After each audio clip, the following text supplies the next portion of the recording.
আমরা বলছি জীবন থাকতে কারো ভোটাধিকার আমরা কাটতে দেব না।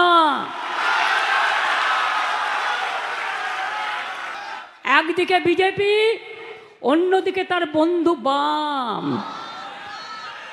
অন্যদিকে তার বন্ধু বাম রাম সাম জগাই গদাই মাদাই অল এজেন্সি। আর ইলেকশন কমিশনের চেয়ারটাকে আমি রেসপেক্ট করি, কিন্তু আমি জানেন তো বাচ্চারা ললিপপ খেলে মানায়, কিন্তু বড়রা যদি ললিপপ খায় কোনো পার্টি হয়ে সেটা মানায় না। শুনুন, এটা বাংলা। স্বাধীনতার আগে কলকাতা ছিল, একটু ইতিহাস বলি, বাংলার রাজধানী। কেন সরিয়ে নিয়ে গিয়েছিল ইংরেজরা? ওরা জানতো সবাইকে লড়তে পারলেও বাংলাকে লড়তে পারে না, তাই তারা বাধ্য হয়ে কলকাতা থেকে রাজধানী দিল্লি নিয়ে গিয়েছিল।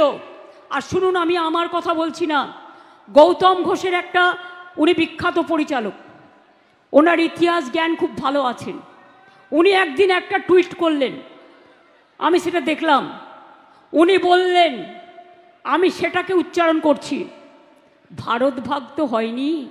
যখন স্বাধীনতা আন্দোলনের ভাগ হয়েছিল, আগে ইন্ডিয়া পাকিস্তান বাংলাদেশ একসাথে ছিল, কিন্তু যখন ভারত ভাগ হলো তখন ভাগটা আসলে কার হয়েছিল?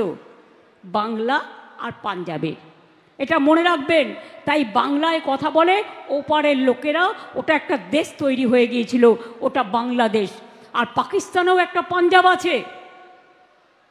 তার কারণ হচ্ছে আন্দামান সেলুলার জেলে দেখবেন তার রেপ্লিকা আমি তুলে এনে আলিপুর মিউজিয়ামে নিয়ে এসেছি, একবার গিয়ে দেখে আসবেন। 90% স্বাধীনতা সংগ্রামী যারা আন্দামান সেলুলার জেলে ছিল তারা কিন্তু বাংলার, তারা কিন্তু বাঙালি ছিলেন। আর 10% ছিল পাঞ্জাবি।